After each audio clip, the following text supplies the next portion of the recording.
Good morning. This is the Council's second November legislative session in which we give final consideration to Council Resolution 171, 2023.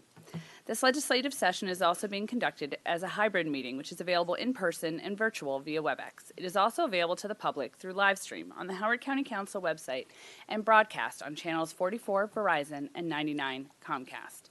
Immediately following this session, the Council will hold a work session in the C. Vernon Gray Room. Public participation for this meeting will be available virtually via WebEx and viewed live stream through the County Council website. This time, I'm going to do a roll call for the council members. Vice Chair Young? Sorry, Vice Chair Young? Sorry. No.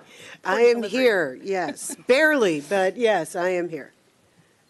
Dr. Jones? Here. Ms. Walsh? Here. Mr. Youngman? Here. Wonderful.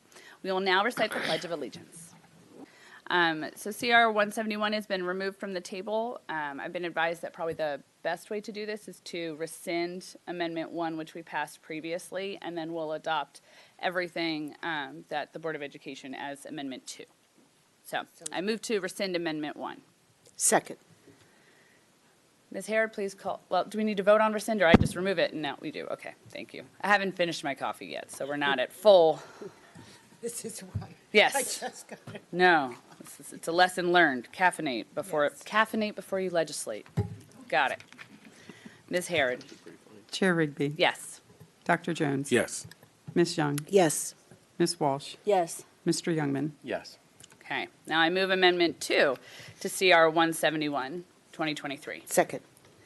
And so now we can open this up for discussion. Ms. Sager, would you like to explain Sure. the amendment? Amendment 2 reflects the board's action taken on November 16th, where they adopted the FY25 budget and the capital improvement program proposal for FY26 through 30.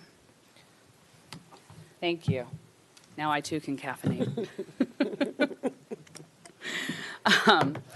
All right. Is there any discussion on Amendment 2?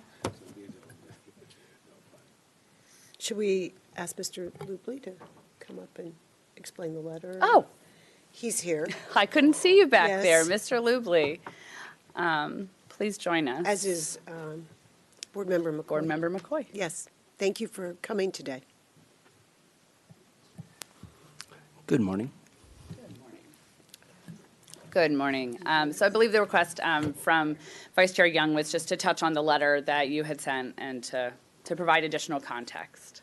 Certainly. So I'm Dan Lubley, Director of Capital Planning and Construction for the Howard County Public School System.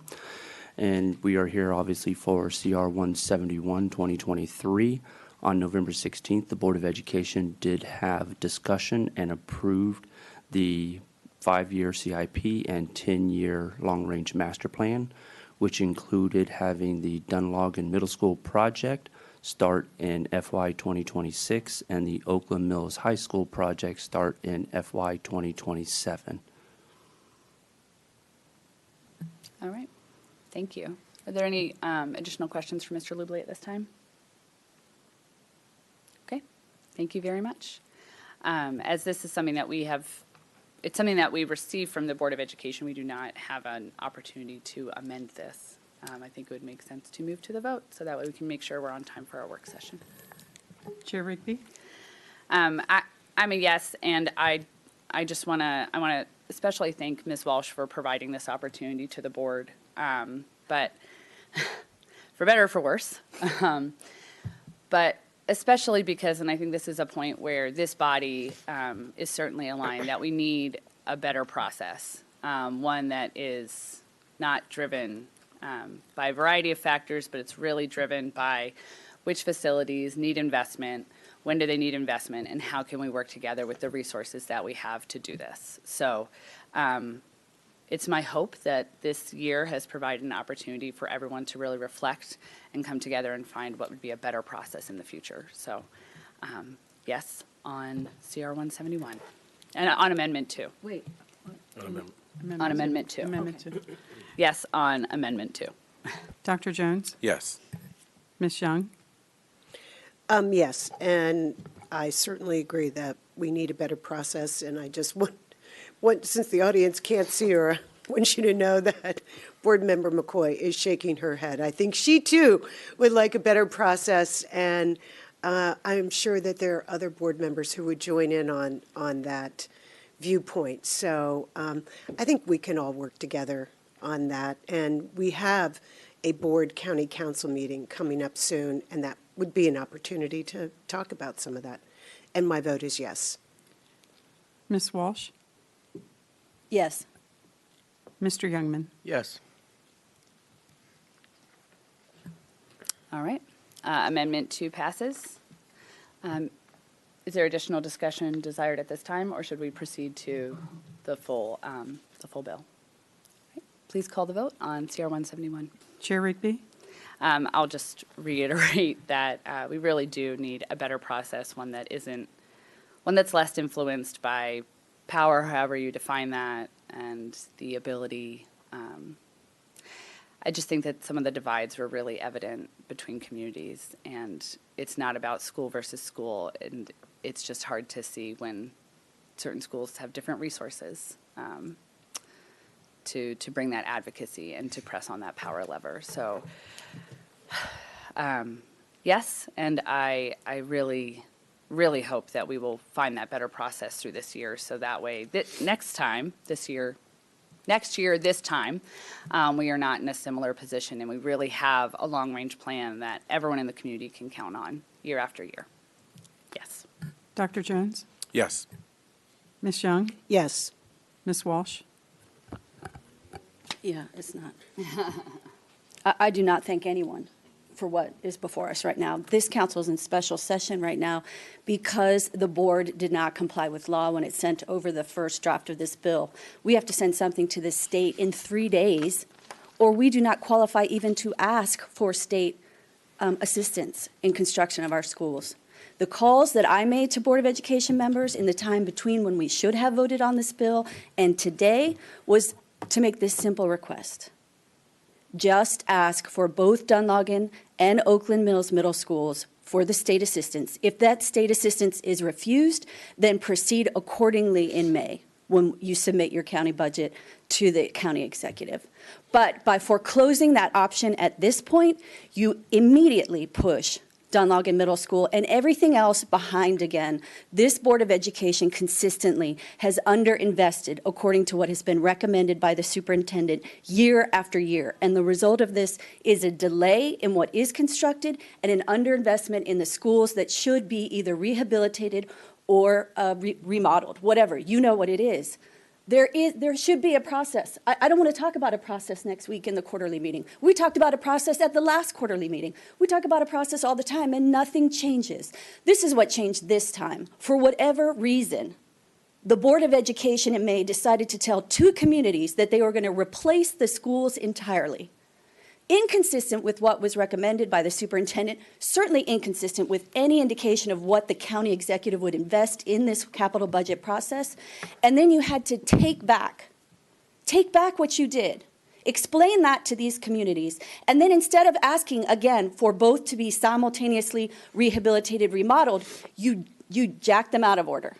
There is no doubt in my mind that if that had been what was presented to the executive in May, simultaneous rehabilitation, not replacement, then we would not be in this horrible place we are now. I have no confidence in anyone's ability to come up with a better process because everyone's been in that process for the last however many years. No one has clean hands in this. And one community, my community, is the one that's going to pay the price this time, but it'll be someone else's community next time because you do it different every single time. I have no confidence that this ordering and this priority is going to change again. There are 2 Dunlogan Middle School representatives here who have the charts that were presented to the Board of Education by the superintendent showing how they rated capital improvement project. What new process are we going to rely on? Because this time the Board of Education knew better than the superintendent, knew better than Howard County Public Schools capital planning, because their numbers would indicate Dunlogan is first in line. First in line. I mean, I'll stop there. I assume everyone gets where I am. I just have one more thing to say. I agree we need a process. I agree we need transparency, but we haven't had it. In prior years, the Board of Education has produced the long-term capital improvement program along with the next year fiscal year capital plan, usually in September. By producing the plans in September, the public has more chances to weigh in on the decisions being made and being part of the process. This year has been an outlier, a horrible outlier. With constantly changing priorities, formulas that seemingly do not make any sense, and pitting communities against another, again. And I can hear that it's coming for the next time too. That doesn't work. It doesn't serve anyone. Stop doing that. This cannot continue. And I certainly demand a more transparent process. As I said before, I have no confidence we will get it. My vote is no, no, no. Ms. Young? I'm sorry, Dr. I I can vote again, Ms. Harrod, if you'd like me to. You voted yes. Should I change my vote? That was No. quite an impassioned speech. No, Okay. my all right. apologies. Mr. Youngman? I only have one thing to say that wouldn't be redundant, and that's, I've watched this process become political, and where this community advocacy and who yells loud enough and who, has the ear of somebody, can not only get their way, but can actually the following year cause the board to go back on something they said the year before, and to constantly be moving these things around. I mean, I'm all for open government, and I want people to be able to come and testify. But this is data and engineers and building engineers, and like everybody in the public's going to push for their school and their community. But at what point do you guys just make the decisions irrespective of all that advocacy, because you just know what schools have to be done and what don't? I think we're way too quick to replace a school instead of renovating it. And every year the order changes, and it's just, it's this revolving door, who yells loud enough, when the board really needs to man up and just say, you know what, we hear you, we got your 200 people here screaming about your school, but you know what, this scoring system is sound, this school has to get done first, and we're just doing this school first, and that's just the way it is. So I don't know if that's more process or just sort of our whole mentality and culture about how we do it, but in this case, after my little speech, I'll just vote yes. Well, I Because I know think, we got to get done. I think it's clear that it's a topic we all feel strongly about, and especially because it happens year after year, and the changes, I would say that collectively, it's not going in the right direction. It's consistently going in a direction that leads to additional frustration and challenge in terms of funding and implementation. So, with that said, we will close out. Yes, we have voted on the bill as amended. It is now ready to go to the state in 3 days.